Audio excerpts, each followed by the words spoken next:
సమూయేలు మొదటి గ్రంథము 26వ అధ్యాయము 9వ వాక్యాన్ని మనం చదువుదాం. దావీదు, నీవు అతన్ని చంపకూడదు, యెహోవా చేత అభిషేకము నొందిన వానిని చంపి అదిగో నిర్దోషి అగుట ఎవనికి సాధ్యము? యెహోవా జీవము తోడు, యెహోవాయే అతన్ని మొత్తును, అతడు అపాయం వలన చచ్చును, లేదా యుద్ధమునకు పోయి నశించును. చూడండి, ఇక్కడ మనకి ఇద్దరు రాజులు కనపడుతున్నారు. ఇద్దరు రాజులు.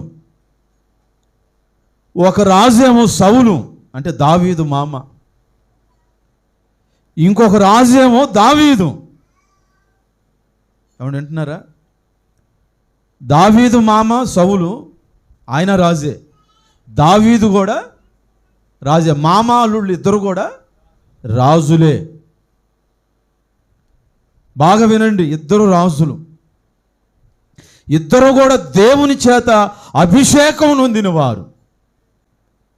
ఈ సౌలు విపరీత బుద్ధి కలిగిన వాడై అల్లుడు జయాన్ని స్వీకరించని మనసు, మామే అల్లుడు మీద కుట్ర కలిగి అల్లుడి జయాలను ఓర్చుకోలేక కూతుర్నిచ్చాడు.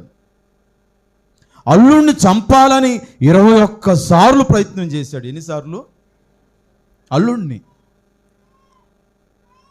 కానీ దావీదైతే ఎన్నోసార్లు మామని వదిలేశాడు. ఎందుకో తెలుసా? ఇదిగో ఈ కారణం.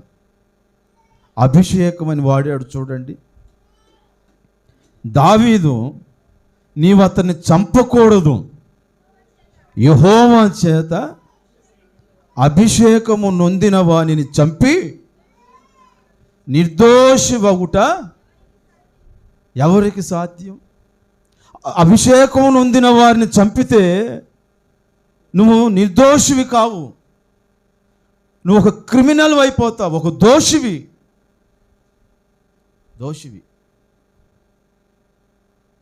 అర్థమైంది నా మాట? నువ్వు నిర్దోషివా, దోషివా? చాలామంది అభిషేకించబడిన దైవజనుల్ని మాట్లాడటానికి సాహసిస్తారు. తొందరపడి మాట్లాడతాం. ఏ సందర్భంలో దేనికన్నాడో పాస్టర్ గారు మనకి బుద్ధి కలగటానికో కుటుంబం బాగుపడటానికి అన్నాడో మనం తొందరగా దేవుని పని చేయటానికి అన్నాడో అని ఆలోచన చేయం. ఏంటి పాస్టర్ గారు అలా అంటాం? పరిస్థితులు అర్థం చేసుకోడా?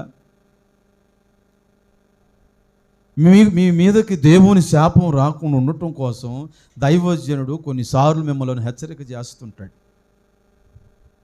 అభిషేకించబడిన వారిని మాట్లాడకూడదు. అసలు చంపాలని అనుకున్నారంట. సౌలు చంపాలనే ఉద్దేశం కలిగి ఉన్నాడు. ఎన్నిసార్లు? 21 సార్లు. కానీ దావీదు అభిషేకించబడ్డాడు మా మామ అనే ఒక కారణంతో చంపక విడిచిపెట్టాడు. దావీదు ఎక్కడున్నాడో తెలుసా? హకీలా మన్యములో. మరి సౌలు ఏడున్నాడు? గిబియాలో ఉన్నాడంట. ఈ గిబియాలో ఉన్న సౌలు దగ్గరికి ఒక జీపీయుడు వచ్చాడంట. వచ్చి చెప్తున్నాడు, ఇదిగో దావీదు ఎక్కడున్నాడు? ఏ అరణ్యం? హకీల మన్యం. ఇదే మంచి సమయం, రా చంపుదుగానని ఏమంటే కాముకున్న సౌలును కూడా రెచ్చగొడుతున్నాడు. మామను రెచ్చగొడుతున్నాడు ఒకడు. నేను అంటాను, ఒకడు రెచ్చగొట్టాడు అనుకో, నువ్వు ఎంతటి దుర్మార్గుడు అయితే రెచ్చిపోతావు? నీ జీవితాన్ని ఎందుకు పాడు చేసుకుంటావు? సౌలు కుటుంబంతో ఏమండి చంపబడ్డాడు. ఈ సౌలు శత్రువుల చేతిలో, ఫిలిష్తీయుల చేతిలో చావటానికి ఇష్టపడక నేలలో కత్తిని నాటి తన కత్తి మీద తానే పడి పొడుచుకున్నాడు. చావులే ఇంకా. అటుగా పోతున్నటువంటి వ్యక్తిని పిలిచి, అరే రారా, నన్ను తలకాయ నరికేసి చంపేసేరా అంటే వాడు కూడా అంటాడు, నువ్వు అభిషేకం నొందిన వాడు, ఏం పర్వాలేదు, సున్నతి లేని ఫిలిష్తీయుల చేతిలో చచ్చేదానికంటే నీ చేతిలో చావటం నాకు మేలురా. చూడండి, అభిషేకం నొందినోడు దేవుని బిడ్డలు కాని వారి చేతుల్లో తనులు తినటానికి, చంపబడటానికి ఇష్టపడాల. అర్థమైంది నా మాట? ఇలాంటి కమిట్మెంట్ కలిగిన వాడు మరి దావీదుని చంపాలనుకోవటం ఏంది? అల్లును చంపాలనుకోవటం ఏంటి? అల్లుడు జయాన్ని మామ ఓర్చుకోలేకపోవటం ఏంటి? సో దేవుని బిడ్డలారా, మామ లాంటి విపరీత బుద్ధితో ఉంటే, పనికిమాలిన బుద్ధితో, చప్పలు కొట్టండి అందరూ ఒకసారి, గట్టిగా కొట్టండి, బలముగా కొట్టండి. దావీదు మాత్రం కొట్టండి. దావీదు మాత్రం అభిషేకించిన వాడిని, మామని చంపటానికి ఇష్టపడలా. అదండి, అభిషేకించబడితే అలా ఉంటాం. ముట్టకూడదు. వంశం మొత్తం ఏమండి నాశనం అయిపోతే ఒక్కడు మిగిలాడంట. ఆ ఒక్కడు కూడా కుంటికాళ్ళోడు. వాని పేరు మెఫీబోషెత్. దావీదే మరలా ఆ కుటుంబానికి, ఆ శత్రువు కుటుంబానికి సహాయం చేశాడు. మామ కుటుంబంలో ఒక్కడు మిగలలేదు. ఆ మిగిలినోడు కూడా కుంటోడు.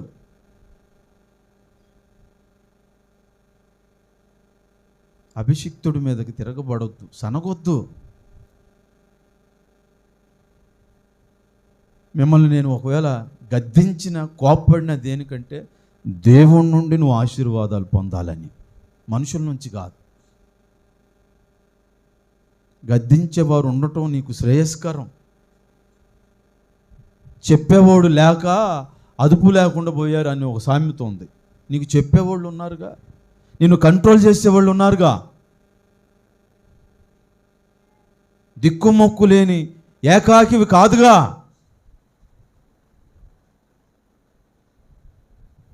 దోషివా నిర్దోషివా?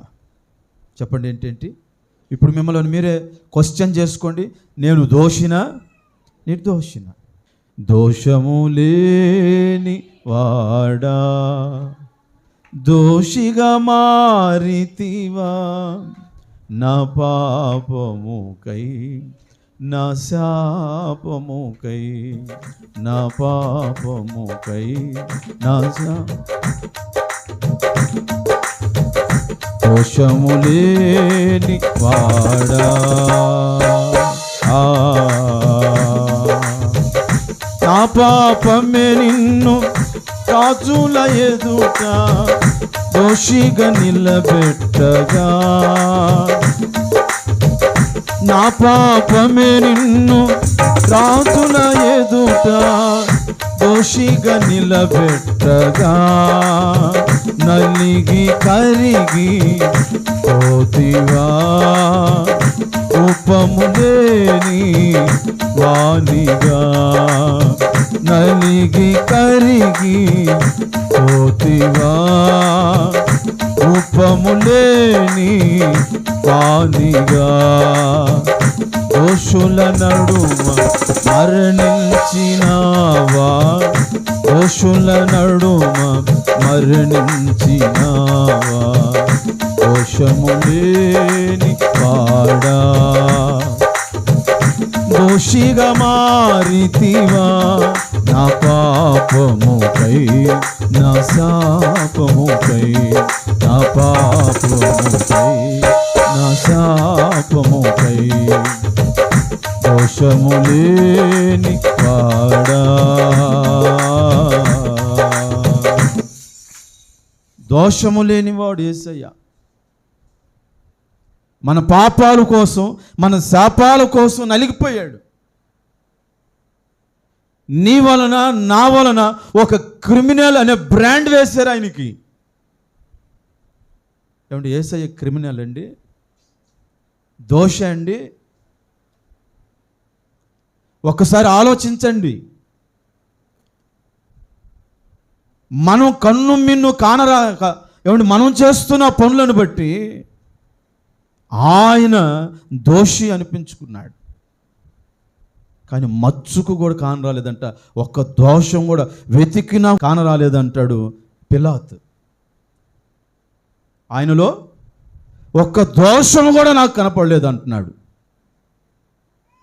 మనలో వెతికే కొద్దీ దోషాలు కనపడుతుంటాయి, వెతికే కొద్దీ. సంగమా, దావీదైతే చంపటానికి ఇష్టపడలేదు.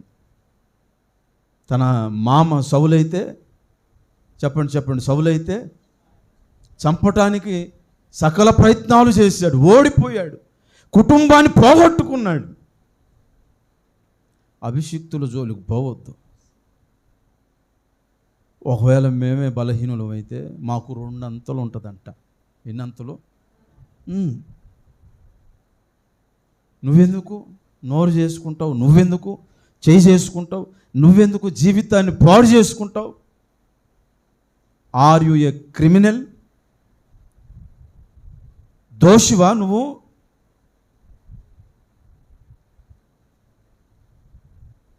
దావీదు అభిషిక్తుని జోలికి పోలేదు. తన జీవితాన్ని పాడు చేసుకోవటానికి ఇష్టపడలేదు దావీదు. నీ మీదకు తిరగబడితే తిరగబడుతున్నావు, నేను తిడితే తిడుతున్నావు, మనసులో పెట్టుకొని కొన్ని రోజులకైనా సాధించుకుంటున్నావు. తప్పది. అభిషిక్తుడి మీద చేయి పడితే ఉండవు, భూమి మీద ఉండదు ఇంక నీకు లైఫ్. జాగ్రత్తగా ఉందాం. దేవుని బిడ్డలారా, పరిశుద్ధ గ్రంథం నుంచి ఒక మాట చదవండి. యోబు గ్రంథము, తొందరగా యోబు గ్రంథము 11వ అధ్యాయము. యోబు గ్రంథము 11వ అధ్యాయము 15వ వాక్యం చదవండి. నిశ్చయముగా నిర్దోషివై నీవు సంతోషించెదవు, నిర్భయుడవై నీవు స్థిరపడి ఉందువు. చాలు ఇక్కడ రాసేసాడుగా, నిశ్చయముగా నిర్దోషివై. యోబు స్నేహితుడండి, జోఫర్ అంటున్నాడు. యోబు గ్రంథాన్ని రాసింది ఎవరో తెలుసా? యోబునా? మోషే. ఆదికాండం, నిర్గమకాండం, లేవ్యాకాండం, సంఖ్యాకాండం, ద్వితీయోపదేశకాండం కాదు ఫస్ట్ రాయబడింది ఇదే. యోబు గ్రంథం ఫస్ట్ రాశాడంట మోషే. మరి ఇది ఎందుకు ఇక్కడికి వచ్చింది? అవెందుకు ముందైనవి? దేవుడు ఉనికంతా ఇక్కడ రాయబడి ఉంది యోబు గ్రంథంలో. ఈ గ్రంథకర్త ఎవరంటే మోషే గారు. మోషే రాశాడు. దైవ జనాంగమా, గుర్తుపెట్టుకోండి. యోబు స్నేహితుడు అంటున్నాడు జోఫర్, నీ గుడారములో నుండి దుర్మార్గతను కొట్టివేసిన ఎడల నిశ్చయముగా అది గుడారం అంటే మనం నివసించే ఏమండి ఒక షెడ్, ఒక ఇల్లు. ఆ రోజుల్లో టెంట్ ఇల్లులు, శరీర సంబంధమైన గుడారాలు. శరీరాన్ని కూడా గుడారం అన్నారు. కొరింథీ పత్రికలో భూమి మీద శిథిలమైపోయే ఇదిగో ఈ నివాసం, ఈ గుడారం అన్నాడు కొరింథీ పత్రికలో. చూస్తారా మాటని? పౌలు గారు అంటున్నారు, కొరింథీలకు రాసినటువంటి పత్రిక, 2వ పత్రిక అనుకుంటాను, 5వ అధ్యాయం 1వ వచనం, భూమి మీద మన గుడారమైన ఈ నివాసం, ఇదిగో ఇటు చూడండి, భూమి మీద శిథిలమైపోయిన ఈ గుడారం, ఇటు చూడండి ఒకసారి. ఈ గుడారం దేహం ఒక రోజున ఏమైపోయింది? ఉన్న పలంగా పడిపోతాం, జీవం పోద్ది, ఎండిపోద్ది, సమాధిలో పెడతాం, కుళ్ళిపోద్ది. చచ్చిపోతే 12 గంటలకే పనికిరాదు మన బాడీ. గంటకే డీకంపోజ్ అయ్యి దుర్వాసన స్రవిస్తుంది. బతుకుంటేనే ఇప్పుడు ఇంత వాసన కొడుతున్నాం. చెమట వాసన, నా వాసన, నీ వాసన. ఈ గుడారము శిథిలమైపోతుందంట. బాబు వినండి, ఇప్పుడు ఇక్కడికి రండి. యోబు గ్రంథం. ఈ గుడారము అంటే ఇది చెప్తుంది, ఈ గుడారం మన శరీరాన్ని గుడారం అన్నాడు. ఈ గుడారములో దుర్మార్గతను నువ్వు కొట్టేస్తే అప్పుడు నిర్దోషివంట. యోబు గ్రంథంలో అన్నాడుగా, ఏమన్నాడు? 11వ అధ్యాయం 15వ వాక్యం. నీ గుడారం అంటే నీ శరీరం అనే గుడారములో దుర్మార్గతను కొట్టేయి. దుర్మార్గతను, ఎన్నో దుర్మార్గపు పనులు చేస్తున్నాం. కనిపించేవాడు పెద్దగా చేయడండి, కనిపించకుండా రహస్యంగా చేస్తుంటారు, దాన్ని దుర్మార్గం అంటాడు. కనిపించకుండా చేస్తున్నావు, నమ్మించి చేస్తున్నావు. ఆ దుర్మార్గతను నువ్వు కొట్టేస్తే నువ్వు నిర్దోషిగా ఉంటావు, లేకపోతే నువ్వు క్రిమినల్వే, దోషివే. అర్థమవుతుంది నా మాట? అర్థమైన వాళ్ళందరూ గట్టిగా పెద్ద స్వరంతో ఒకసారి దేవునికి స్తోత్రం చెప్పండి. గట్టిగా చెప్పాలి. ఏం కొట్టేయాలంట? దుర్మార్గం అంటే అందరూ చూసేటప్పుడు చేస్తాడా? అందరూ చూడకున్నప్పుడు సీక్రెట్గా చేస్తుంటాడు. అది ఏదైనా కావచ్చు, అది ఏదైనా కావచ్చు, అందరూ చూడనప్పుడు చేస్తుంటాడు రహస్యంగా. అందుకే బైబిల్ చెప్తుంది, అలాంటోడు నిర్దోషి కాలేడు. నిర్దోషి కాలేడు. దోషివా నిర్దోషివా? నిర్దోషిగా ఉండాలంటే ఫస్ట్ పాయింట్ ఇందాక చెప్పాను, అభిషిక్తుని జోలికి వెళ్ళకూడదు. టాపిక్ పేరేంటి? నిర్దోషిగా. దోషివా పక్కన పెట్టేసి నిర్దోషిగా ఉండాలి. అందరం దేవుడు అంటుంది ఏమిటంటే నిర్దోషిగా. పోయిన వారం ఏం చెప్పాడు? నిష్కలంకులుగా, మచ్చలేని వాళ్ళకు ఉండాలి, దోషం లేని వారిగా ఉండాలి. దోషం లేని వారిగా ఉండాలంటే వాక్యం చెప్తుంది అభిషిక్తుని జోలికి వెళ్ళకూడదు. యెహెజ్కేలు గ్రంథం 18వ అధ్యాయం 9వ వాక్యం చదవండి. 18:9. యథార్థపరుడై నా కట్టడలను గైకొనుచు నా విధులను అనుసరించిన ఎడల వాడే నిర్దోషి అగును, నిజముగా వాడు బ్రతుకును. చప్పలు కొట్టి గనపరచండి, ఇదే యెహోవా వాక్. ఇంగ్లీష్లో వర్డ్ ఆఫ్ గాడ్ అని ఉంటుంది. నా కట్టడాలంటే ఆయన వాక్యమే. వింటున్నారండి? ఆయన వాక్యాన్ని ఎవడైతే గైకొంటాడో వాడు బ్రతుకుతాడు, వాడే నిర్దోషి. వాక్యం లేనోడు అన్ని దోషకారి. ఏమంటే దోషంతో కూడిన పనులు చేస్తాడు. వాక్యం తెలియనోడు ఏం చేస్తాడండి? తాగుతాడు, తిరుగుతారు, పనికి మాలిన వ్యభిచారపు పనులు చేస్తారు, కామాంధులుగా ఉంటారు. వాళ్ళకి వావి వరుసలు తెలియవు. వాక్యం లేనోళ్ళు ఏది పడితే అది మాట్లాడతారు, ఎలా పడితే అలా జీవిస్తారు. వాక్యం తెలిసిన వాళ్ళు ఎట్లుంటారు? నిర్దోషిగా ఉంటారు. వాక్యం తెలియని వాళ్ళే క్రిమినల్ మైండ్. వాక్యం తెలిసిన వాళ్ళు అమ్మో జాగ్రత్త, మనుషుల విలువ, జీవితం విలువ, పోగొట్టుకున్న సంవత్సరాలు, రోజులు, సెకండ్ మరలా తిరిగి రావు. అందుకని వాక్యం మీరు గైకొనాలి.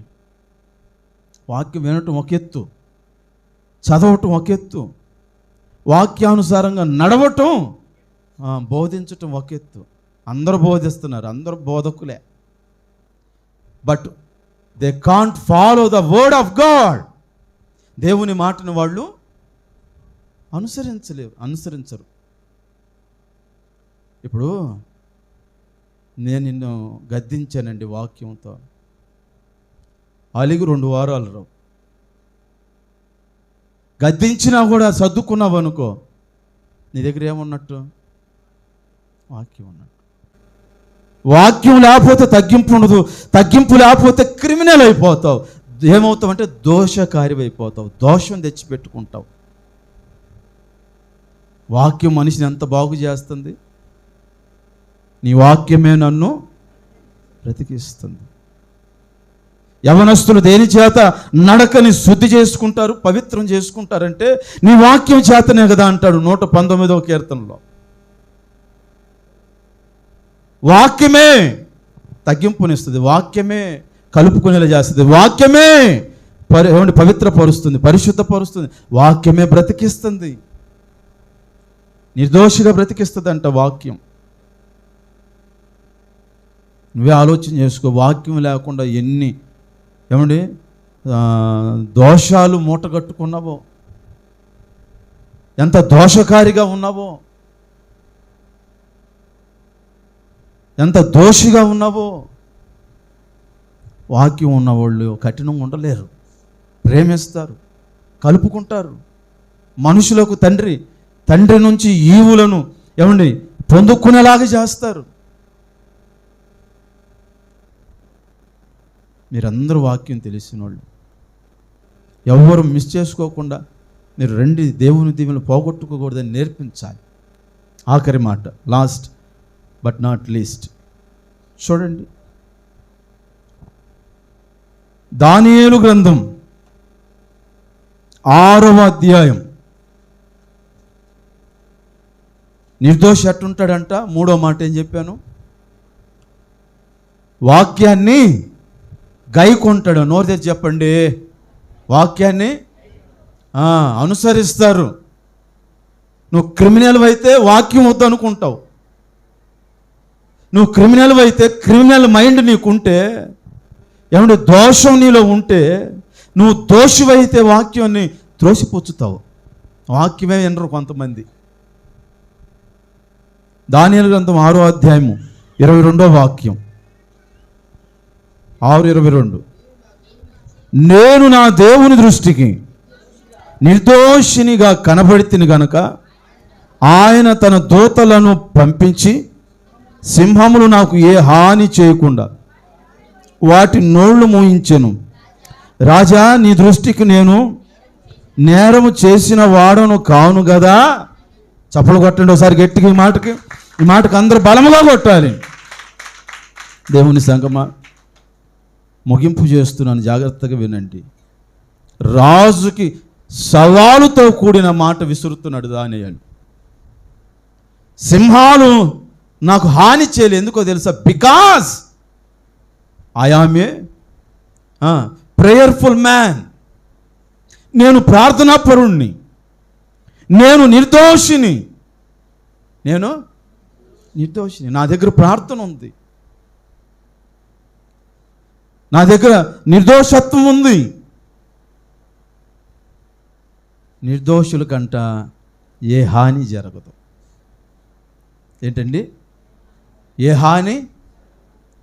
పొలంలో పని చేస్తుంటావు, నీకు తెలియకుండా పాము నీ అనుకొస్తుంది. దేవుడు ఏం చేస్తాడు తెలుసా? నా బిడ్డ పని చేసుకుంటున్నాడు, అడుగు పాము నీ పక్క గుండా వెళ్ళిపోతే నీకేం చేయదు. అది నేను కాటేసిందంటే, కాటేసినా కూడా నువ్వు చచ్చిపోలేదంటే దేవుని కృపే. వాక్యం చెబుతుంది. దానియేలు ఎంత గొప్ప స్టేట్మెంట్ ఇస్తున్నాడు. ఒక్క సింహం కూడా నన్ను ముట్టుకోలా. ఇప్పుడు మనలందరినీ సింహం దగ్గరికి తీసుకెళ్తే ఒక్కడు చాలు. ఇక్కడ ఎన్ని ఉన్నాయో, ఒక్క సింహం అక్కడ కనపెడితే ఎటు పరిగెత్తే వాళ్ళు అటు పరిగెత్తారు. అవసరమైతే నన్ను తొక్కుకుంటా, నన్ను నెట్టుకుంటా, కుర్చీని పడేసి నన్ను తొక్కుకుంటా. అవసరమైతే పాస్టర్ గారు లేదు, ఎవరు లేరు, ముందు ఎవడు ప్రాణం వాళ్ళు కాపాడుకోవటానికి పరిగెత్తుతారు. అందరం కలిసి ప్రాణాలు అడ్డుపెట్టి పాస్టర్ గారిని కాపాడదాం అనుకోరు, సంఘాన్ని కాపాడదాం అనుకోరు. ఆగు అక్కడే, యేసు నామములాగని మోకాళ్ళు పెట్టి ప్రార్థన చేస్తావా? కన్ను తెరిచి చూస్తుంటావు. అదిరిపోయి తత్రపుట్టి భయం పుట్టి నాకు తెలిసి ఏమండి కాలకృత్యాలు కూడా తీర్చుకుంటాం అనుకుంటా. దానియేలు గుండె చాలా గొప్పది. ఆ ధైర్యమే ధైర్యం. స్తోత్రం చెప్పొచ్చుగా, ఇంకొంచెం గట్టిగా చెప్పొచ్చుగా, బలముగా చెప్పొచ్చుగా. దానియేలు లాంటి గుండె దేవుడు మనకు అనుగ్రహించునుగాక. ఎంత పెద్ద సింహాలు, ఎంత పెద్ద సమస్య, ఎంత పెద్ద రోగం, ఎంత పెద్ద అప్పు, ఎంత పెద్ద ఏమండి వాదనలు మన ముందున్నా అలాంటి గుండెతో మనం ఎదుర్కొందుముగాక. అదిరిపోకూడదు. ఈ గుండె ఎదుర్కొంది, నువ్వేం ఎదుర్కొని ఉంటావు? అంత ధైర్యంగా ఉండాలా. నీకు వచ్చిన దానికి ఎన్నిసార్లు ప్రార్థన మానేవు, ఉపవాసాలు మానేవు, ఎన్నిసార్లు జారిపోయావు. నాకు శోధన వచ్చే కొద్దీ బలమైన ప్రార్థన పెట్టుకుంటూ ఉంటాను, కోడికలు పెట్టుకుంటూ ఉంటాను. ఎక్కువ దేవుడు తిప్పుతుంటాడు మీటింగ్స్కి. నాకు ఇంకా ప్రార్థనా బలాన్ని ఎక్కువగా చేకూరుస్తాడు ప్రభు. నీకు సమస్య వచ్చే కొద్దీ దిగజారిపోతుంటావు, సన్నగిల్లిపోతుంటావు, పడిపోతుంటావు, ఒంటరిగా ఉంటావు.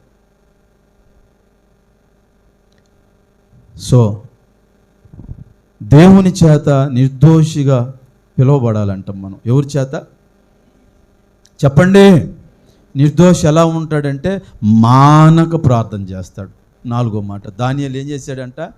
మానలేదంట. సింహాల బోన్లు వేసిన ప్రార్థన మానల. నిన్నటి దాకా కూడా ఇస్తానన్నాడు. డాక్రా వచ్చిద్దనే ఊపులో భలే ప్రార్థన చేశావు. ఈరోజు నీ పేరే లేదు, నీకు రాలేదు, ఇక ప్రార్థన చేయటం మానేశావు. దేవుడికి నేను అంత ప్రార్థన చేస్తే నా పేరు తీసేయటం ఏందమ్మే? అర్థమైందా? సమస్యలు ఎక్కువైనప్పుడే ప్రార్థనా బలాన్ని వీ మస్ట్ ఇంక్రీజ్, పెంచుకోవాలా.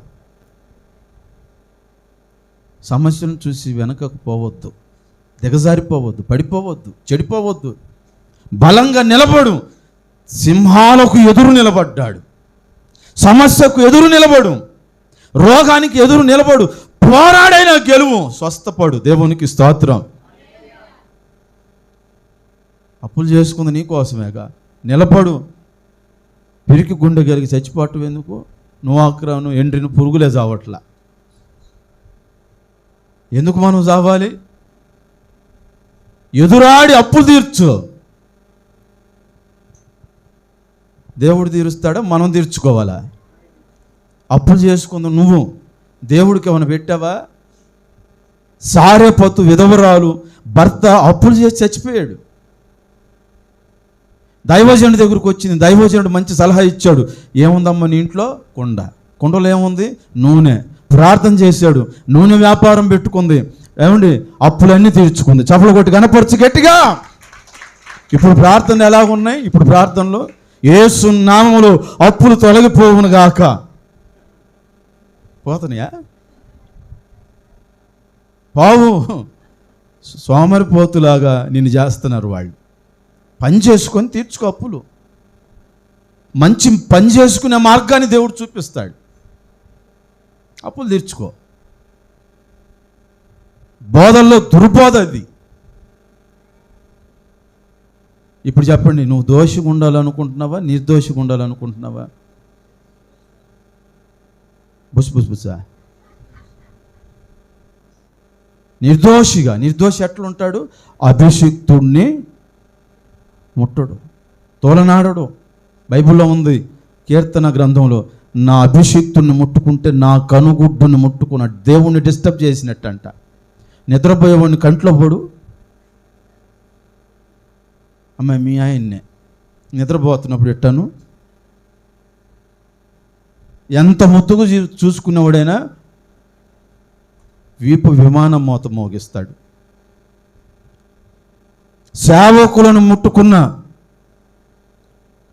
నా బిడ్డలే కదా అని చెప్పి నా బిడ్డల్ని అభిషేకించబడిన తర్వాత నేను ఏదైనా కీడు చేసిన, లేకపోతే నన్ను కీడు చేసిన దేవుడు విడిచిపెట్టడు.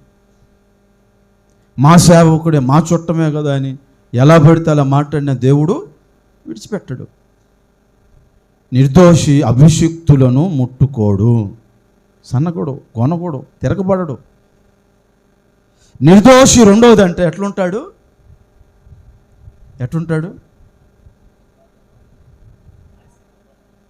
ఏంటండి? దుర్మార్గపు పనులు చేయడు. అర్థమైందా? ఏం పనులు చేయడు అంటే అందరూ చూసేటట్టుగా, చూడనట్టుగా. అందరూ చూసేటప్పుడు ఎవడు పాపం చేయడు, మీలాగు ఇట్లా భక్తికి కూర్చుంటాడు. ఎవరు చూడనప్పుడే కదా చేసేది.